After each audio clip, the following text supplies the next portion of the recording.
교회의 핍박은 계속됩니다. 그냥 계속되는 것이 아니라 점점 그 강도가 더해갑니다. 그래서 온 성도들이 견디지 못하여서 예루살렘을 떠나는 지경에까지 이르렀죠. 핍박이 심해지고 교회를 무너뜨리려는 세력들이 강해지고 있지만, 그러나 사도행전은 반대로 하나님의 복음의 역사는 계속되고 오히려 확장되고 있다라고 말씀하고 있습니다. 그래서 사도행전 1장부터 7장까지가 예루살렘에서 어떻게 복음 사역이 전개되었는가를 보여주고, 이제 8장에서는 사마리아와 그 사마리아 경계에 이르기까지 그 복음이 어떻게 증거되고 있는지를 보여주었다면, 이제 9장서부터는 정말 땅끝까지 복음이 전해지고 있다라는 사실을 우리에게 보여주고 있습니다. 놀랄 일이죠. 지금 사울이라 하는 자가 다메섹까지 가서 예수 믿는 사람을 색출해 내려고 합니다. 그러나 우리가 먼저 놀랄 일은 다메섹까지 복음이 전해졌구나라는 사실입니다. 실제로 예루살렘에서 다메섹까지는 약 230km 정도 됩니다. 대충 여기서 계산하면 우리 교회에서 출발해서 대전쯤까지 가야 되는 거리입니다. 우리나라도 작은 나라이긴 하지만 이스라엘은 훨씬 더 작습니다. 우리 부산, 경남, 경북 정도까지 치면 이스라엘 나라 전체의 규모가 됩니다. 그래서 대전 정도 간다는 말은 나라를 떠나서 국외로 복음이 전해졌다라는 사실을 우리에게 알려주고 있는 것이죠. 사탄이 교회를 무너뜨리려고 온갖 수를 쓰고 위협을 하고 핍박하고 죽음에까지 처해지게 하고 있지만, 오히려 복음은 그 핍박의 바람을 타고 들풀같이 확장되고 전해지고 있다는 것을 우리에게 말씀합니다. 이것이 사도행전이 우리에게 말하는 복음의 능력입니다. 그 복음의 능력이 이제 예루살렘을 지나서 사마리아를 지나서 가나안 땅을 지나서 다메섹으로 이제는 땅끝까지 복음이 증거되게 될 겁니다. 그래서 이제 하나님께서는 땅끝까지 복음을 전하기 위해서 마지막 남아있는 한 가지 퍼즐을 맞추려고 합니다. 누가 갈 것인가? 누가 이 일을 감당할 것인가? 이 질문을 오늘 본문이 하고 그에 대한 답을 주고 있습니다. 본문 1절에 한 사람이 등장하죠. 사울이 주의 제자들에 대하여 여전히 위협과 살기가 등등했다라고 말씀합니다. 이미 우리는 사울에 대해서 알고 있습니다. 사도행전 7장 말미에 사울이 먼저 등장했습니다. 스데반을 죽일 때에 사울은 동의표를 던졌고, 그리고 증인으로서의 역할들을 감당했습니다. 그래서 이 스데반의 죽음에 사울이 적극적으로 가담한 인물이었다는 것을 알 수 있습니다. 그리고 그 사울은 8장 1절에 가서 스데반의 죽음을 마땅히 여길 뿐만 아니라 온 지역을 다니면서, 예루살렘 각처를 다니면서 예수 믿는 사람들을 찾아내어서 가가호 방문하면서 예수 믿는 자를 다 색출해내어서 그들을 감옥에 보내기도 하고, 아마도 그들 중에 일부는 죽음에 처해지기도 했을 겁니다. 시간이 지났는데도 사울의 그 열심은 끊어지지 않습니다. 그래서 사마리아로 흩어지고 다메섹으로까지 예수 믿는 사람이 확장되고 있는데, 오늘 본문은 그렇게 말하죠. 사울이 여전히 위협과 살기가 등등했다. 그의 이 복음을 가로막고 예수 믿는 사람들을 핍박하는 그 열심은 식지 않고 있습니다. 아마도 그 열정이 아주 더 많이 확장되고 있다는 걸 느낄 수 있습니다. 다메섹까지 쫓아가려고 합니다. 대제사장에게 누가 시키지도 않았는데 가서 대제사장에게 가서 다메섹 가서 제가 예수 믿는 작자들을 다 끌고 오겠습니다. 저에게 권한을 주십시오. 끌고 올 수 있는 권한을 주십시오. 그렇게 대제사장에게 가서 그를 설득하고 공문을 받아서 다메섹까지 갑니다. 방금 전에 말씀드렸던 것처럼 다메섹까지의 거리는 여기서 대전 정도까지 거리입니다. 요즘 KTX가 잘 돼 있어서 금방 가는 거리처럼 느끼시겠지만 걸어보십시오. 이게 걸어가면 아마도 한 6일 내지 7일 동안 온전히 걸어야 갈 수 있는 거리입니다. 가만히 생각해 보면 쉽지 않은 일이죠. 무슨 부귀 영화를 누리겠다고 일주일이나 걸어가서 그 일들을 하고 그 사람들을 끌고 또다시 일주일씩이나 걸어서 다시 내려오려고 하겠습니까? 정말 쉽지 않은 일인데 이 사울의 복음을 가로막고자 하는 열정이 정말 특심이었다라고 느끼는 겁니다. 사울은 지금 그런 생각을 하는 것 같아요. 다메섹까지 복음이 전해졌다면 이제 잠시만 방심하면 이 복음이 정말 땅끝까지 순식간에 흩어져서 막을래야 막을 수 없는 지경에 이르겠구나, 이런 생각을 한 것입니다. 다메섹은 지금 시리아의 수도죠. 다마스커스입니다. 지금도 아주 중요한 자리이기도 하지만 고대 사회에서도 다메섹은 사통팔달, 모든 도로, 모든 교통, 모든 상업이 지나가는 곳입니다. 남북으로 동서로 이동하는 데 있어서 다메섹은 결정적으로 중요한 자리입니다. 거기에 왔다라는 말은 이제는 사방으로 로마의 그 잘 닦여져 있는 도로를 통해서 복음이 막 확장될 것이 눈에 보였기 때문에 사울은 그것을 막기 위해, 복음을 가로막기 위해 다메섹으로 가는 겁니다. 그런데 다메섹으로 가는 그의 마음에 위협과 살기가 가득했습니다. 이 그리스도인들을 잡고자 하는 열정이 가득했는데, 그러나 그가 다메섹에서 무슨 일을 만날지, 하나님이 그를 통해 무슨 일을 하실지 전혀 예상하지 못했겠죠. 하나님께서 하시는 일이 참 신기합니다. 왜 하필 바울일까요? 사울일까요? 예수 믿는 사람의 입장에서 한번 생각해 보십시오. 그 당시 사람의 입장에서 한번 생각해 보십시오. 사울은 어떤 사람입니까? 야, 참 열심히 사는 청년이구나, 이런 정도의 느낌일까요? 그는 교회를 무너뜨리는 것을 인생의 목표로 하고 있는 사람이었어요. 그래서 그는 예수 믿는 사람이 보기에는 그냥 구제불능, 통제불능, 꿈에라도 보고 싶지 않은 그런 사람입니다. 두려운 사람입니다. 피하고 싶은 사람입니다. 예수 믿는 사람을 감옥에 쳐넣었어요. 죽이기도 했습니다. 아이조차도 불쌍히 여기지 않고 그 일을 했던 잔혹한 인간이었습니다. 그랬던 그를 하나님께서 붙들고 계신다고요. 사람의 마음으로는 그는 용서하기 어려운 사람이에요. 그래서 13절에도 보면 아나니아에게 바울을 만나도록, 사울을 만나도록 하나님께서 말씀하셨을 때 아나니아가 무슨 말씀입니까, 주님? 사울이라니요. 저가 한 일을 모르십니까? 예루살렘에서 얼마나 위협을 많이 가하고 우리 그리스도인들에게 적지 않은 위협을 가했던 사람이 아닙니까? 왜 하필 저 사람입니까? 사람이라는 말도 좀 너무 순화된, 왜 하필 저놈입니까? 그렇게 했을 것 같아요. 지금도 다메섹으로 오고 있는 저자, 우리 같은 예수 믿는 사람 붙잡아 가려고 오는 거 아닙니까? 저 사람이라니요. 거기 갔다가 잘못하면 바로 감옥 갑니다. 이런저런 말을 했을 것 같습니다. 13절에 그런 표현들이 나오고 있죠. 적지 않은 해를 끼치는 우리의 대적자인데 하나님 무슨 소리입니까? 라고 말하고 있죠. 다메섹 가서 나 예수 믿습니다 라고 말하지만 정작 예수 믿는 사람들이 사도 바울, 사울 곁에 오지 않습니다. 두려웠거든요. 시간이 지나서 예루살렘에 갔지만 예루살렘 사람들조차도 사울 곁에 오지 않습니다. 너 예수 믿었어, 회개했다며 악수하고 그렇게 하지 않습니다. 어떻게 그리스도인들을 괴롭힌 존재인지 다 알고 있기 때문이죠. 그랬던 사울을 정말 구제불능, 대적자, 그를 하나님께서 부르십니다. 역설의 은혜입니다. 어떻게 너 같은 사람을, 혹은 어떻게 나 같은 사람을 하나님이 먼저 사랑하시고 불러주시나. 이게 은혜입니다. 역설의 은혜입니다.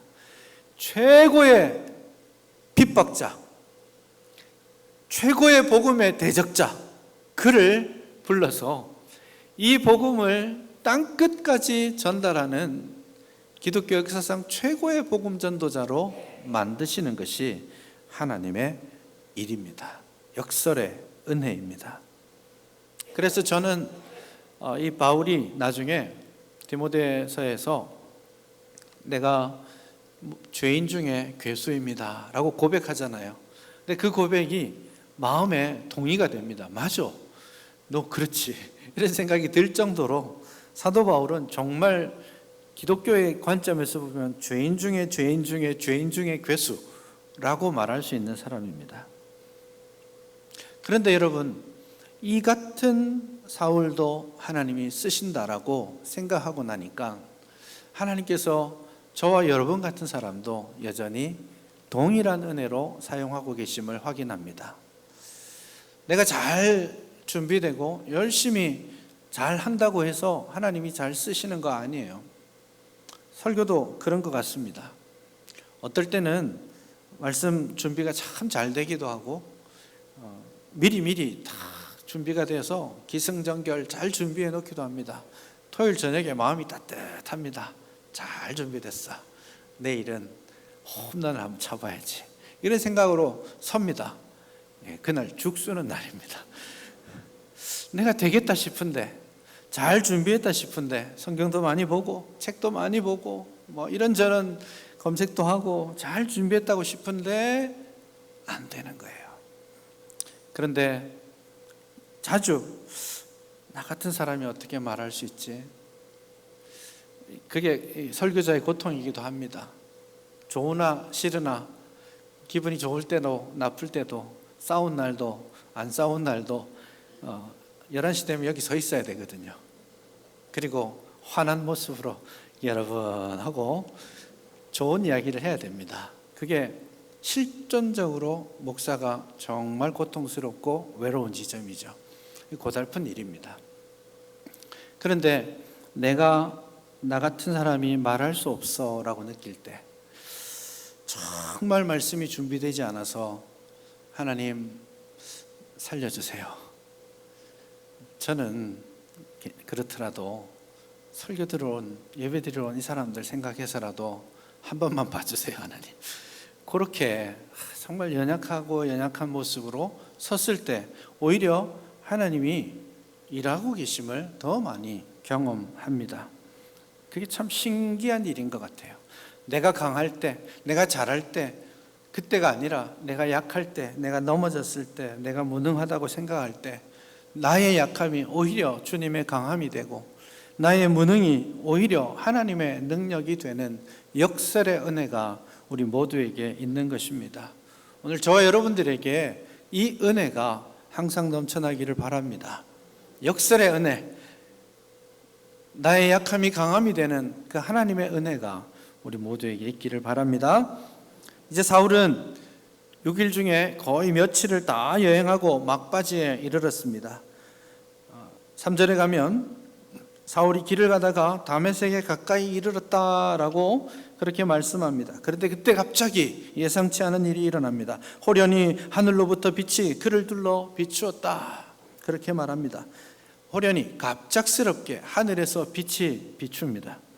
그를 둘러 비추었다, 이 말은 사방이 빛으로 가득했다, 이런 뜻입니다. 영화 같은 데 보면 한 번씩 그 주인공이 깜짝 놀라고 온 주변이 하얗게 변하는 장면이 나오는 걸 봅니다. 그런 것처럼 지금 사울이 딱 봤는데 하늘로부터 강렬한 빛이 임했고 온 사방이 하얀 빛 외에는 전혀 보이지 않는 그런 상황을 지금 묘사하고 있습니다. 갑작스러운 그 밝은 빛 때문에 그는 압도되었고 털썩 주저앉습니다. 땅에 엎드려져 있는데 소리가 들립니다. 사울아, 사울아, 내가 어찌하여 나를 박해하느냐. 사울아, 사울아 2번 불렀죠. 이건 좀 절박한 마음으로 부르고 있는 부름입니다. 아브라함이 아들을 죽이려고 하던 그 모리아산에서 칼을 탁 들었을 때 하나님이 바쁘게 절박하게 부르셨습니다. 예, 이렇게 부르시지 않죠. 칼을 내리치는 순간이잖아요. 아브라함, 아브라함, 그렇게 2번 불렀잖아요. 이렇게 2번 부르는 예가 많지 않아요.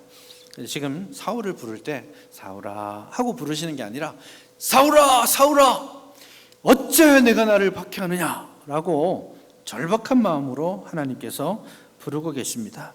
아니, 누군지도 모르는데 갑자기 왜 나를 박해하느냐라는 소리가 들리니까 이 사울이 궁금함에 질문합니다. 주여, 누구시니까? 주님이라고 했으니까 지금 하나님을 향해서 이걸 말하고 있다라고 생각할 필요는 없습니다. 주님이라는 말은 하나님을 지칭하는 표현이기도 하고 일반적으로 어른들을 향해서 공경하는 표현으로 선생님 이렇게 부르는 의미이기도 합니다. 그래서 사울은 지금 뜬모를 목소리를 듣고 압도되는 마음으로 누구십니까? 라고 묻는 겁니다. 그렇게 했을 때 예수님이 또한 이렇게 말씀하십니다. 나는 내가 박해하는 예수다. 깜짝 놀랄 이야기였죠. 자기가 언제 예수를 박해했다고 그럽니까? 사울에게 있어서 예수님은 죽은 사람이에요. 십자가에 못 박혀 죽었어요. 이 그리스도인이라는 자들이 그 예수가 부활했다라고 말하고 있어요. 근데 믿을 수 없는 이야기죠. 그래서 그 부활하신 예수님, 그를 주로 부르고 있는 그리스도인들을 죽여야 하나님을 위한 일이라고 자기들은 생각하고 있거든요. 그런 상황이었기 때문에 뜬금없이 갑자기 죽은 줄 알고 있었던 그 예수님이 말씀하고 계시니까, 압도되는 증거로, 빛으로 말씀하고 계시니까 깜짝 놀랄 일이죠. 근데 한 가지 더 기억해야 될 것이 있습니다. 예수님께서 참 위로가 되는 말씀을 주십니다. 네가 어찌하여 나를 박해하느냐. 사울은 지금 그리스도인들을 핍박하고 있습니다. 예수 믿는 사람을 어렵게 하고 있어요. 그런데 예수 믿는 사람을 어렵게 하는 것을 예수님은 왜 나를 박해하느냐. 네가 박해하는 예수가 나다. 그렇게 말씀하시는 거죠. 여기에서 예수님이 우리를, 교회를 어떻게 생각하시는지 알 수 있습니다. 이거를 교회론적으로 말하면 교회는 예수님의 몸이다라고 말하는 거예요. 여러분, 몸이 아파 보셨죠? 사지 한쪽이 아프고 몸의 한 부분이 아플 때 너는 아파라, 나는 괜찮아, 이렇게 하지 않습니다. 치아가 아프면 그냥 이빨만 아픈 것이 아닙니다. 온몸에 힘이 빠집니다. 아무것도 할 수 없어요. 마찬가지입니다. 발이 아프면 아무것도 할 수 없는 게 현실입니다. 이게 우리가, 저와 여러분이 몸으로 연결되어 있다는 거예요. 그게 교회 공동체의 본질입니다. 그리고 우리가 몸으로 연결되어 있는 것뿐만 아니라 이 몸이 누구와 붙어 있는 거예요? 머리 대신 예수님과 붙어 있습니다. 그래서 예수님은 이렇게 우리에게 말씀하시는 거예요. 너의 아픔이 나의 아픔이야. 너의 그 힘들과 힘든 일들이 나에게 힘든 일이야. 너의 그 외로움 내가 다 알아. 너의 그 눈물 내가 다 알아. 우리는 하나야. 그렇게 말씀하시는 거예요. 그래서 여러분, 이 말씀에 좀 위로를 받았으면 좋겠습니다. 내가 외롭다고, 힘들다고, 어렵다고, 아무도 나를 돌봐주지 않는다라고 느끼는 순간이 있다 할지라도 친히 나의 모든 질병과 고통, 나의 외로움과 눈물, 나의 죽음까지도 미리 당하신 주님께서 나와 함께 하시고 나와 공감해 주시고 나를 이해해 주시는, 내 곁에 계시는 주님이라는 것을 믿으시기를 바랍니다. 위로 얻으시기를 바랍니다. 힘 얻으시기를 바랍니다. 언제나 주님은 여기 계시는 거예요. 이 강대상에 있단 말이 아니고 여러분 곁에 계시는 거예요. 성령으로 우리와 함께 동행하고 계심을 여러분 믿으시기를 바랍니다. 이 사울을 한 번 더 생각해 봅시다. 자기가 죽었다고 생각했던 그를 뜻밖의 장소에서 만납니다. 부인할 수 없는 증거로 예수님의 부활이 확인되었습니다. 직접 보고 이제 부인할 수 없는 그 사실이 되고 났을 때, 이때 사울은 변합니다. 영원히 변합니다. 다시는 돌아가지 않을 그 인생의 방향 전환을 하게 됩니다. 이것은 사도 바울의 개인적인 회심의 순간이기도 하고 사도 바울이 전했던 복음의 핵심이기도 합니다. 그래서 이 다메섹 도상에서의 만남이 얼마나 중요한지 모릅니다. 그래서 사도행전에서도 9장에서 22장에서 26장에서 무려 3번에 걸쳐서 자기가 어떻게 회심했는지를 말하고 있어요. 9장은 사건으로서 말하고 나머지 2번은 자기가 간증하면서 신앙 고백으로서 말하고 있는 것이죠. 바울은 이때 예수님을 만나고 인생이 바뀌었습니다. 바울의 복음 증거 역시 달라요. 베드로와 사도 바울의 복음 증거의 방식이 좀 다릅니다. 베드로는 3년 동안 예수님과 함께 다녔어요. 아마도 베드로의 설교는 좀 구수했을 것 같습니다. 그때 하늘이 청명한 날이었어. 예수님께서 들판에 서셨는데 그때 예수님께서 이 작은 물고기와 떡을 가지고 축사하시고 우리에게 나눠주셨어. 내가 받았는데 글쎄 무슨 일이 일어난 줄 알아? 세상에 떡을 떼는데 또 떡이 그대로 있는 거야. 그런 설교를 하셨을 거예요. 그 밤에 예수님께서 갑자기 식사 중에 일어나시는 거야. 그런데 예수님이 수건을 갑자기 허리에 동이시고는 종도 아니신데 내 발을 씻겨주시는 거야. 그렇게 베드로는 말했을 거예요. 그래서 베드로전서에서 겸손하라 이렇게만 말하는 게 아니라 겸손으로 허리를 동이라 그렇게 설교하잖아요. 베드로는 그렇게 했는데 사실 바울은 예수님의 생전의 모습을, 돌아가시기 전의 모습을 본 적이 없잖아요. 듣기만 했던 거죠.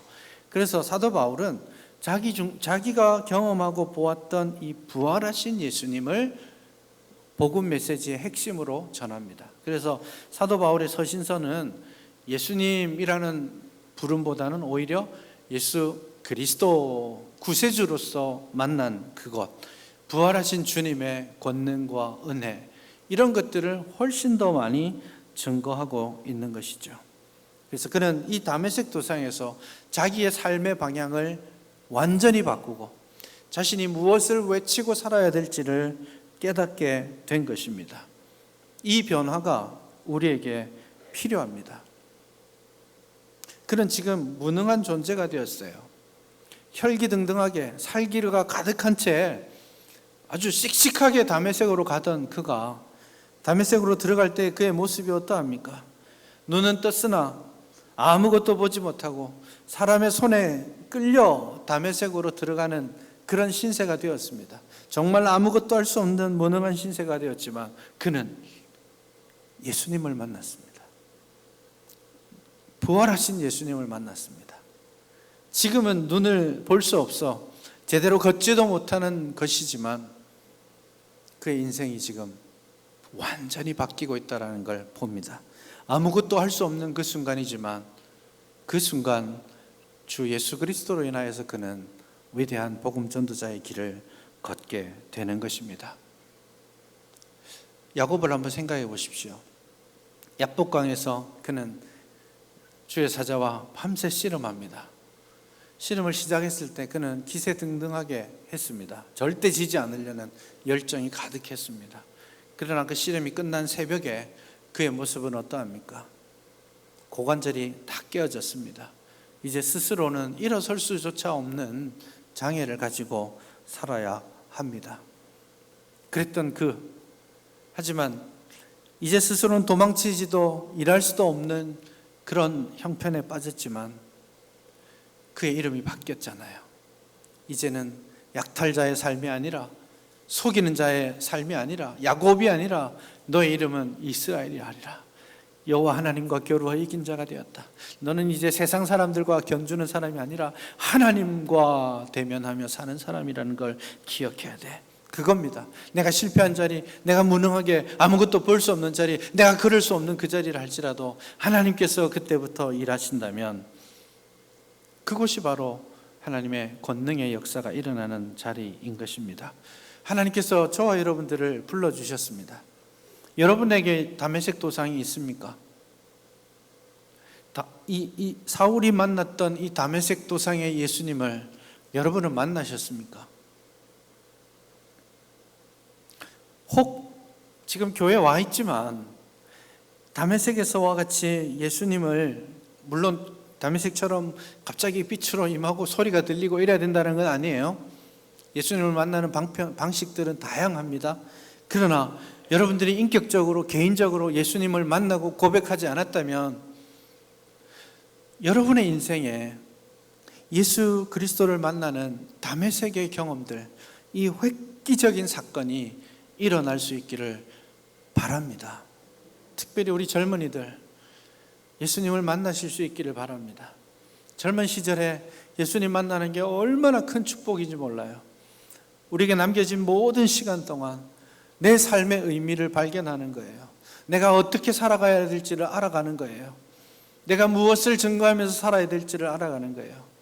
율법의 종노릇하는 것이 아니라 복음의 진리로 말미암는 진정한 자유를 우리의 삶 가운데 누리면서 살아가는 길입니다. 예수 만나는 것이 가장 중요한 순간임을 기억하십시오. 사도 바울, 사울이 지금 예수님을 만났잖아요. 자기 인생이 완전히 바뀌었어요. 자기가 평생 공부해왔던 그 모든 지식을 예수 만나고 나서 그리스도를 알고 나니까 그 모든 것을 이제는 배설물로 여긴다라고 말하잖아요.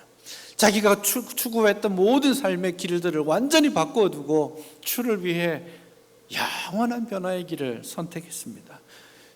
이 사울의 변화가 그 자신만의 변화가 아닙니다. 교회의 변화이기도 합니다.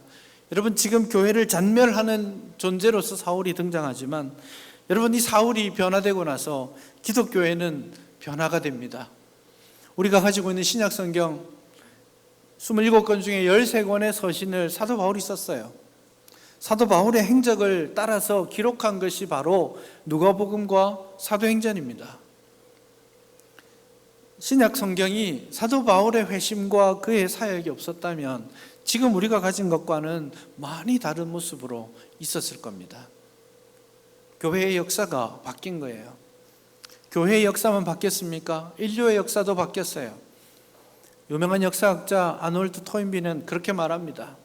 사도 바울이 타고 있던 그 배는 유럽의 문명사를 바꾸는 배였다. 유럽의 문명사만 바꾼 게 아니에요. 인류의 역사를 바꾸었어요. 그가 아시아를 지나서 유럽으로 향하는 바람에, 복음이 유럽 서쪽으로 가는 바람에 그 복음을 따라서 인류의 문명이 유럽을 중심으로 2000년의 역사가 이어져 왔지 않습니까? 그 인류의 문명의 역사가 바울 한 사람의 회심을 통해 이루어진 것이죠. 오늘 저와 여러분들의 회심, 저와 여러분들의 변화가 이러했으면 좋겠습니다. 그냥 그저 예배 한번 드리고 그저 예수 믿다가 나 천국 가는 그 정도에서 그치지 않기를 바랍니다. 회심은 내가 회개하고 변화되는 순간이기도 하지만 또한 사명의 자리이기도 합니다. 사울은 지금 사흘 동안 아무것도 보지 못하는 이 시간 동안 사명을 생각합니다. 나타나신 주님을 묵상합니다. 그는 9절에 보면 사흘 동안 보지 못하고 먹지도 마시지도 아니하였다, 그렇게 말하죠. 사흘 동안 그는 식음을 전폐하면서, 먹을 수 없는 게 아니라 먹지 않는다라고 말하죠. 식음을 전폐하면서 나에게 만나주신 하나님, 그 주님이 내게 말씀하신 그 계시의 역사, 그것을 묵상합니다.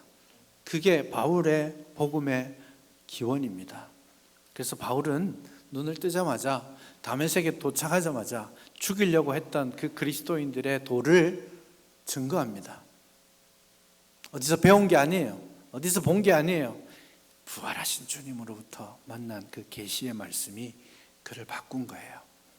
그래서 다메섹에 있는 사람들에게 복음을 전하고 유대인들을 그 복음으로 굴복시키게 되죠. 하나님이 우리를 부르심에 이 은혜가 있는 겁니다. 내 예수 믿게 하는 거로 끝나는 게 아니에요.